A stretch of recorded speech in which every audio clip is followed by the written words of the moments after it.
Você está assistindo o programa Pet News.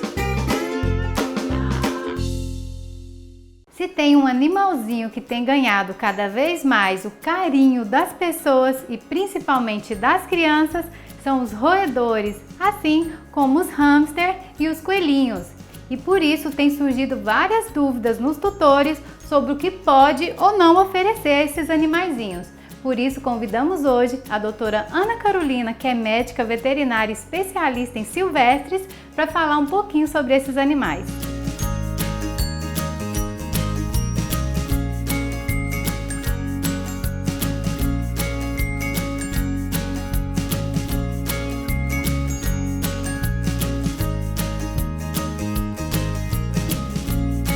Doutora Ana Carolina, tudo bem? Seja muito bem-vinda ao nosso programa. Obrigada pela oportunidade de estar falando um pouquinho mais desses bichinhos. Muito lindos, né, doutora Ana Carolina? Vamos começar falando sobre a ração. Eu posso oferecer somente ração para os roedores? Então, geralmente quando a gente compra esses animais, tem essa ideia errônea de só dar ração, tá?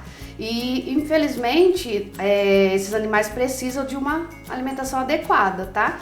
Que consiste em ração, vegetais, feno, tudo para poder estar acrescentando nutrientes e ajudar também na dentição desse coelho. Então não é só comprar um hamster e colocar ração, ele precisa ter uma alimentação extra. Isso, precisamos estar adicionando legumes, folhas, feno. E por exemplo, para o hamster, o que eu posso estar adicionando de comida natural para ele? Então, o hamster tem a raçãozinha dele própria e além disso a gente coloca alguns vegetais duros para ajudar no desgaste dos incisivos, né?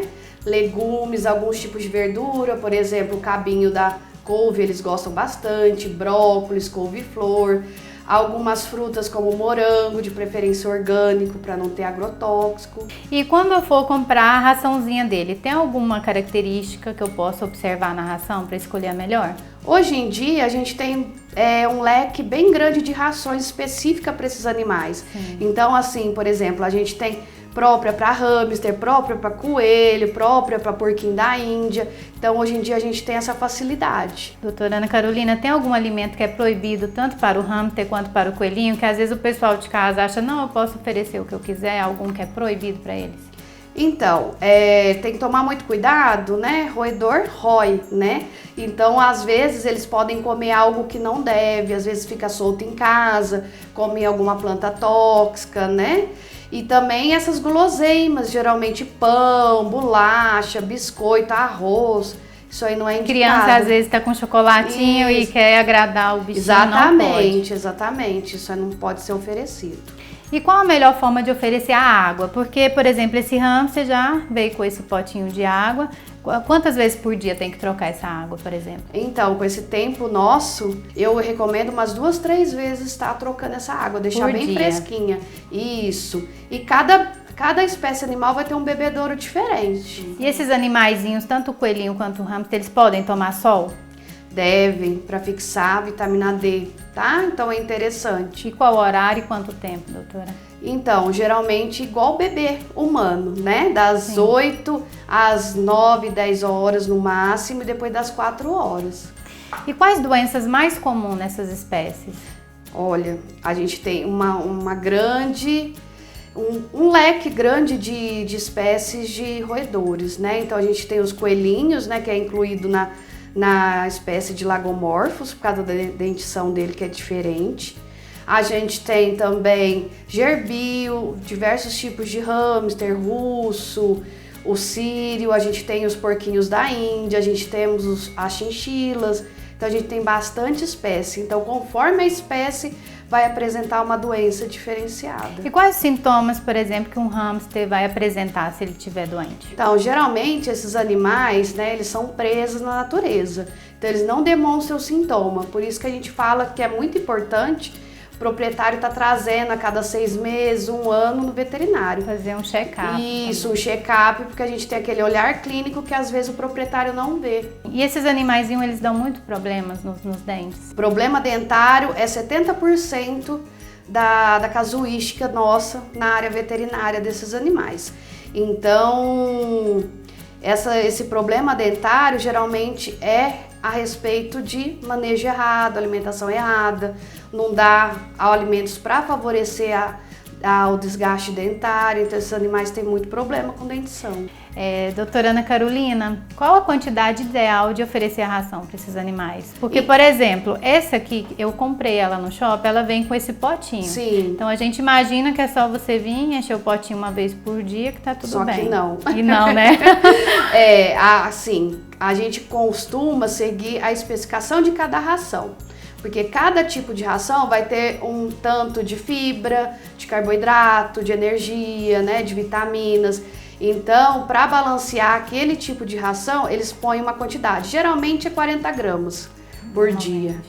E se o tutor oferecer muita ração, também pode fazer mal? Pode sim, leva à obesidade. Igual o ser humano que come demais, fica gordinho, os bichinhos também comendo demais ficam gordinhos também.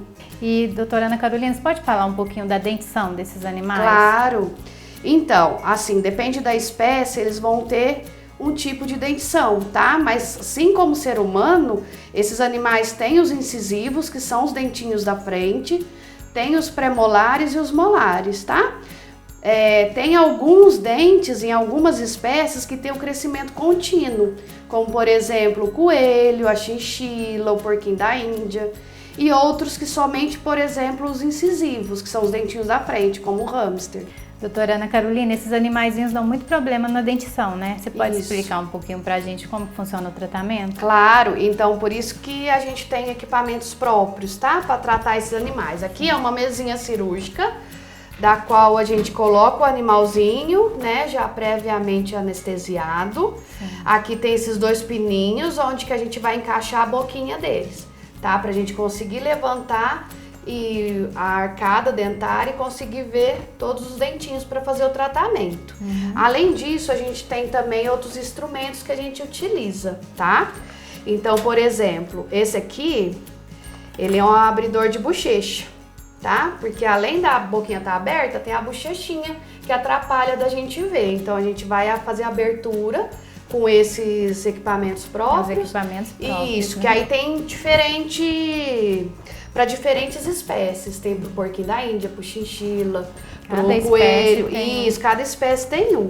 Temos também as pinças para fazer extração dentária, que às vezes, infelizmente, a gente tem que estar retirando algum dentinho que está com problema, né? Tem as pinças, a alavanca para poder estar mexendo nessa gengiva, tirando toda essa parte de ligamento para poder fazer a retirada dos dentes. Então, o profissional que for trabalhar, né, com esses animais, ele tem que ter um equipamento próprio, porque não é igual um cão e um gato. Então não é tão simples assim ter um animalzinho, um roedor em casa, né, doutora? Tem que levar no veterinário, tem alimentação correta. Isso, por isso que a gente indica sempre tá levando num veterinário especialista nesses animais. Então procurar saber desse profissional que vai atender esse animal, se ele tem residência, pra ele ter até os equipamentos próprios. Com certeza. Sim. Né? Doutora Ana Carolina, queria te agradecer pela sua participação. Muito obrigada. Todas essas informações que você compartilhou conosco são muito valiosas. Eu que agradeço a oportunidade, precisando da gente, da nossa equipe, para poder estar orientando mais a população, a gente está à disposição. Eu que agradeço. Obrigada. E no próximo bloco vamos conhecer um viveiro de aves exóticas com a doutora Ana Carolina. Voltamos daqui a pouquinho, não saia daí. Já já voltamos com o programa Pet News.